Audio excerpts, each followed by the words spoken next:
Okay, hey y'all, how y'all doing? How y'all doing today? I hope everybody doing good. All right, so I'm here because I wanted to come back and redo my video about the fractions. I wanted to know, I had a couple of questions. Tell them hey. Say hey y'all. Tell them hey. You got your paper too? You got your drawing going? That's some more. That's some more. He got his drawing going too. Okay, so I wanted to know about the fractions, and I think I came up with let me see. I'm not going to claim it to be my own, but I wanted to know why you always have to, when you're doing mathematical problems, you always have to go from left to right to get a solvable answer. So what I'm thinking is that when we are solving these problems from left to right, I'm thinking it's because of the way that we write. Because we write from left to right as well. And I'm thinking about the spin of the earth. I'm wondering, do that have anything to do with it? And also, I was focusing and I was thinking about, okay, also the clock does that as well. It goes from left to right. So is that why? But is that a valid reason? Tell them hey. Tell them hey. Say hey y'all. Tell them people hey. Say hey y'all people. So I want to know, it's okay. Don't throw away your work. Just because it's not right doesn't mean you got to throw it away. Okay? Keep your work. Here, get you another piece and start over. So, I wanted to know, do it make it valid? But anyway, I wanted to know about the fractions. And is there another way to operate these fractions? And I was thinking about 360-degree fractions. And what I mean by that is when you operate the fraction in a full 360 motion. That's what I was thinking. So I call it the core fraction attraction 360-degree fraction. So I'm going to start back with that 1/2 fraction. And I did do some other fractions. So like, I'm not going to do it the way that they taught me in school. But, however, to me, it still makes sense because I'm still getting the same answer. Okay. Go ahead and do your picture now. You going to do your sun and your black hole? No, it's all tied up. It's ripped? Okay, hold on. Let me give you another one. Yeah. Now, that's a little better? Yeah. Okay. All right. So, I have 1/2, and then I have 2/1. That gave me 2/2, which gave me 1. Okay, so when I did it in the 360 directional or phase, what I did, I went around the whole entire fraction. So I did the same number, 1/2, 2/1. Okay, on the left, I ended up with 2/2. And then on the right, I ended up with 2/2. And it still gave me 1. It gave me the same thing that the other fraction gave me if I multiplied it in the way that they taught me to do at school. So, or I can either go down, because going down and going across, it creates that 360 angle. What's the matter? You're not touching me. You just keep eating that. That's okay. It's not going to hurt it. It's not going to hurt him. It's okay. Draw your pretty picture for me. Okay, so when I go, if I do the equation going downwardly, it'll give me 4 on the left. If I do it on the right, it'll give me 4. So my fraction will be 4/4, which would still give me 1.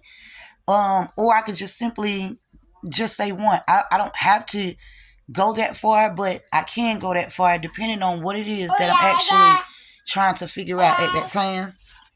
So I did another one. So I did 1/3, and then I did 2/5. So when I did the 360-degree fraction, it gave me, on the right, it gave me 2/10. And then on the left, it gave me 3/15. So then going downward, that gave me 45, because 3 and 15 is 45. And then I did 2 and 10. 2 and 10 is 20. That's an improper fraction. So, of course, you do the regular steps and the basic steps. They gave me 2 and 5/20. I reduced it. It gave me 2 and 1/4. Or it can be 9/4, because 9/4 is going to give me 2 and 1/4. So It's just depending on what it is that I'm seeking, what I'm trying to find. So that was my downward motion. So my across motion, it would be 3 and 2. That'll give me 6. And then 15 and 10, that's 150. And I reduced that down, and it gave me 2 over 50. Then I did it. I figured out that, well, it probably ain't that I figured it out. It's just, I noticed when, say like the 1/2 and the 2 over 1. To me, those, I know that they're not the same fraction, but the way that I'm doing it, I know that no matter what I do, I'm going to come out with the same exact thing on that particular fraction. Like if I use 1 over 3 and 3 over 1, it's still going to give me pretty much the same thing. Okay, so I did 1 over 3. And so I tried it another way. I wanted to see if I did 1 over 3. I did 1 over 3. I did 2 1 over 3. So 1 over 3 times 1 over 3, right? So what I did the 360-degree fraction. It's okay. Don't yell. Be nice about it. He just try. He like your work. Your work is beautiful. And he loves it. Cyrus love your work. Cyrus, I love your work, nephew. Okay, come on, Poop Poop. Come on, do the video with T. Come on, man. Oh, yeah, come on, show TT. Come on, show these people what you got. Show them what you're working with, because you working over here. Tell them. Show them what you're working with. Okay, so I did 1 over 3, and then I did 1 over 3. So doing the 360-degree fraction, it gave me on the right side, going downward, it gave me 1 over 3. And on the left side, it gave me 3 over 9, which gave me 27 over 3, which would give me 9 as a whole. That's going down. So going across, if I go across, it'll give me 3 over 27, right? So I can reduce that to be 1 over 9. So I can reduce that down to be 1 over 9.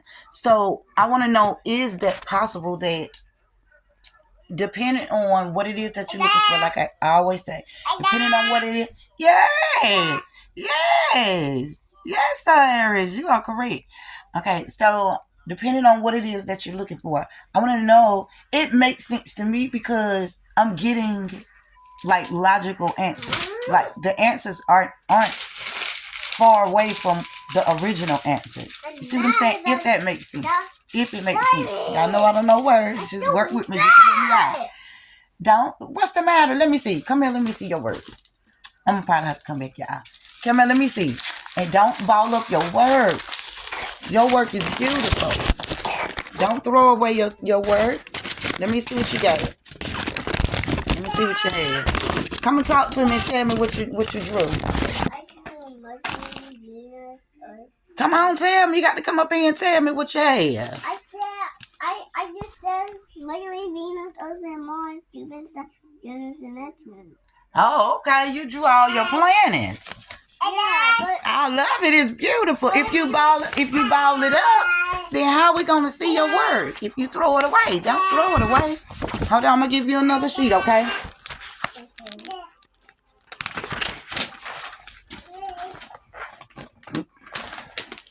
And I do have another question. I want to know, is there any possibility that, here you go, Pooh. I want to know, is there any possibility that, is there a connection between natural portals? Because there are such things as natural portals, not the ones that man create. Portals and black holes. Like something came to me and said and told me, and I know I sound a little weird when I say that, but I wonder if there is a connection between those two states, if that makes sense. But I'm going to come back and I'm going to talk to y'all. I'm going to use a bigger number because I am actually in a good mood today to talk about my numbers. So I'm going to use a bigger fraction. That's what I'm going to do. Now, I may have to, I'm not going to say that, I'm not going to use my base fraction method because I may have to, depending on how large the number is. But what I'm trying to do is find a more simple way to digest these equations, to find a solution for them rather than taking that. To me, the formulas are just entirely too long. Like, to me, it don't make any sense to me that they would be that long. You know, that doesn't mean that they should not be, but I think that's why some of the accuracy is off. Because the focus is on the actual formula rather than the actual solvable solution. I'm not sure though. So these are, well, my first part is, you know, what I was trying to explain about the 360-degree fraction, core fraction attraction.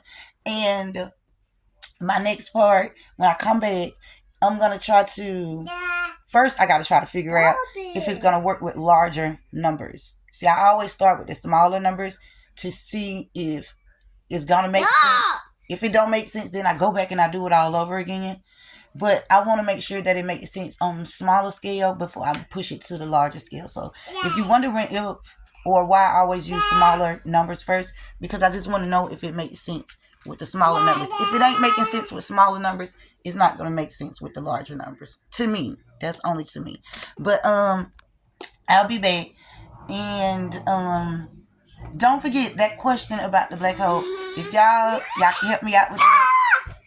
I want to know, is there any relatable states that these things happen? Or are they, be careful, Pooh. Be careful, big guy. Come on, Sasa. This Sasa. Look. I'm mad. Okay, y'all, I'm going to come back. I'm going to come back and talk to y'all. Tell them bye-bye. Say bye-bye. Bye-bye. Tell them bye-bye. Say bye-bye. Why are you upset? Remember, you're supposed to talk and use your words. You ain't supposed to be screaming like that. Especially if it's not. I'm going to come back, y'all. I'm going to come back. I got to talk to my baby. All right. Love y'all.